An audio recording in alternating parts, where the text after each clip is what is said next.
प्रधानमंत्री नरेंद्र मोदी की अध्यक्षता में केंद्रीय कैबिनेट ने शुक्रवार को प्रस्तावित Bharat Oman free trade agreement को मंजूरी दे दी है। इस फैसले को भारत की पश्चिम एशियन नीति और खाड़ी देशों के साथ आर्थिक साझेदारी को मजबूत करने की दिशा में एक बड़ा कदम माना जा रहा है। यह समझौता दोनों देशों के बीच व्यापार, निवेश, औद्योगिक सहयोग को नई गति देने के उद्देश्य से तैयार किया गया है। भारत सरकार ने यहां साफ संकेत दिए हैं कि प्रधानमंत्री मोदी की आगामी ओमान यात्रा के दौरान भारत ओमान व्यापक आर्थिक साझेदारी समझौते को अंतिम रूप दिए जाने की पूरी संभावना है। पीएम मोदी अगले सप्ताह 4 दिवसीय विदेश यात्रा पर रवाना होने वाले हैं, जिसमें वो जॉर्डन, इथोपिया और ओमान का दौरा करेंगे। इस यात्रा का प्रमुख उद्देश्य व्यापार, रक्षा और रणनीतिक सहयोग को मजबूत करना है। विदेश मंत्रालय का कहना है कि ये यात्रा भारत के बढ़ते वैश्विक प्रभाव और बहुपक्षीय कूटनीति को और सशक्त करेगी। खासतौर पर ओमान यात्रा को भारत खाड़ी संबंधों के लिहाज से अब बेहद अहम भी माना जा रहा है।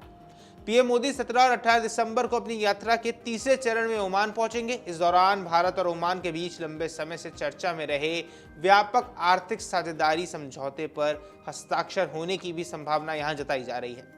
विदेश मंत्रालय के सचिव अरुण चटर्जी ने मीडिया को जानकारी देते हुए बताया कि भारत इस समझौते को लेकर बेहद आशावादी है। उन्होंने बताया कि दोनों देशों की टीमें लगातार संपर्क में हैं और समझौते को तकनीकी व कानूनी पहलुओं को अंतिम रूप देने के लिए अब तेजी से काम किया जा रहा है। अब अगर पीएम मोदी की ओमान यात्रा के दौरान सीईपीए पर हस्ताक्षर होते हैं तो ये भारत ओमान आर्थिक संबंधों में नए युग की शुरुआत होगी। इससे न केवल द्विपक्षीय व्यापार में वृद्धि होगी, बल्कि निवेश, सेवाओं, स्टार्टअप्स और औद्योगिक सहयोग के नए रास्ते भी खुल जाएंगे। भारत की मंशा है कि इस समझौते के जरिए भारतीय कंपनियों को ओमान के बाजार में बेहतर पहुंच मिल सके और ओमान की कंपनियां भी भारत में निवेश के लिए प्रोत्साहित हों। भारत और ओमान के रक्षा संबंधों को लेकर भी अब अहम जानकारी सामने आई है। आपको बता दें, हाल ही में ये खबरें भी सामने आई थी कि ओमान भारत को जगुआर लड़ाकू विमान के स्पेयर पार्ट्स देने पर विचार कर रहा है। इस पर विदेश मंत्रालय के सचिव अरुण चैटर्जी ने स्पष्ट किया कि मीडिया रिपोर्ट्स का कुछ हिस्सा सही नहीं था, लेकिन ये सच है कि ओमान की वायुसेना ने अपने जगुआर विमानों को सेवानिवृत्त कर दिया है। ऐसे में इन विमानों से जुड़े स्पेयर पार्ट्स भारत को उपलब्ध कराए जा सकते हैं। उन्होंने आगे बताया कि ओमान की ओर से ये स्पष्ट संकेत दिया गया है कि वे उपलब्ध स्पेयर पार्ट भारत को देने से इच्छुक हैं और इसकी आपूर्ति आने वाले दिनों में शुरू होने की भी उम्मीद है। ये सहयोग भारत के लिए खास तौर पर महत्वपूर्ण है, क्योंकि भारतीय वायुसेना अभी भी जगुआर विमानों का इस्तेमाल कर रही है और स्पेयर पार्ट्स की उपलब्धता एक बड़ी चुनौती बनी हुई है। इस पहल से दोनों देशों के बीच रक्षा सहयोग और भरोसे और मजबूती मिलने की संभावना है। भारत और ओमान के बीच आर्थिक संबंध पहले से ही मजबूत रहे हैं और बीते वर्षों में इनमें लगातार विस्तार हुआ है।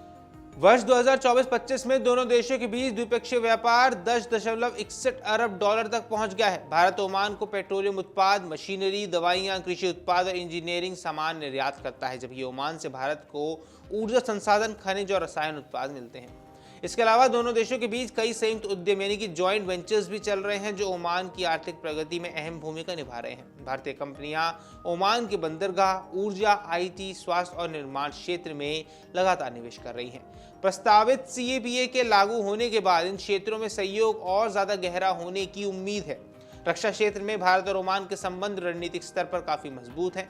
दोनों देश नियमित रूप से संयुक्त सैन्य अभ्यास करते हैं, प्रशिक्षण कार्यक्रमों में भाग लेते हैं और उच्च स्तरीय सैन्य दौरे आयोजित होते रहते हैं।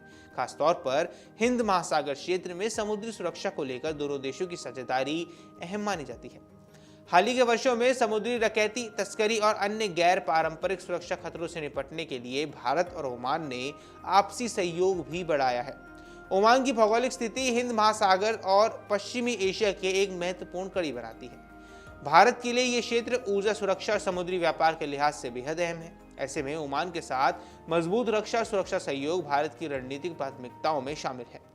पीएम मोदी अपने इस विदेश यात्रा के पहले चरण में 15 और 16 दिसंबर को जॉर्डन जाएंगे। वहां वो जॉर्डन के राजा अब्दुल्ला द्वितीय से मुलाकात करेंगे और पश्चिम एशिया की मौजूदा स्थिति समेत कई क्षेत्रीय और वैश्विक मुद्दों पर चर्चा करेंगे। इसके अलावा पीएम जॉर्डन में रहने वाले भारतीय समुदाय से भी संवाद करने वाले हैं। पीएम मोदी का प्राचीन और ऐतिहासिक शहर पेट्रा का दौरा करने का भी कार्यक्रम है, जो भारत और जॉर्डन के पुराने व्यापारिक और सांस्कृतिक संबंधों का प्रतीक माना जाता है। जिसके बाद पीएम 16 और 17 दिसंबर को इथोपिया की राजधानी अदीस अबाबा जाएंगे। यहां उनके इथोपिया का पहला आधिकारिक दौरा होगा। इस दौरान वे इथोपिया के प्रधानमंत्री अबी अहमद अली के साथ द्विपक्षीय वार्ता भी करेंगे। बातचीत में व्यापार, निवेश, कृषि, खनन, सूचना प्रौद्योगिकी, विनिर्माण और क्षमता निर्माण जैसे क्षेत्रों में सहयोग बढ़ाने पर जोर रहेगा। कुल मिलाकर पीएम मोदी की ये 3 देशों की यात्रा भारत के बहुआयामी विदेश नीति का एक अहम हिस्सा मानी जा रही है। जॉर्डन, इथियोपिया और ओमान तीनों ही देश अपने अपने क्षेत्र में भारत के महत्वपूर्ण साझेदार हैं। भारत ओमान CAPA के मंजूरी और संभवित हस्ताक्षर इस यात्रा का सबसे बड़ा परिणाम साबित हो सकते हैं, जो आने वाले वर्षों में दोनों देशों के आर्थिक और रणनीतिक रिश्तों की नई ऊंचाई पर ले जाने में मदद करेगा। अगर आप ये वीडियो YouTube पर देख रहे हैं तो हमारे चैनल को सब्सक्राइब कर बेल आइकन दबाएं और Facebook पर देख रहे हैं तो हमारे पेज को लाइक करें।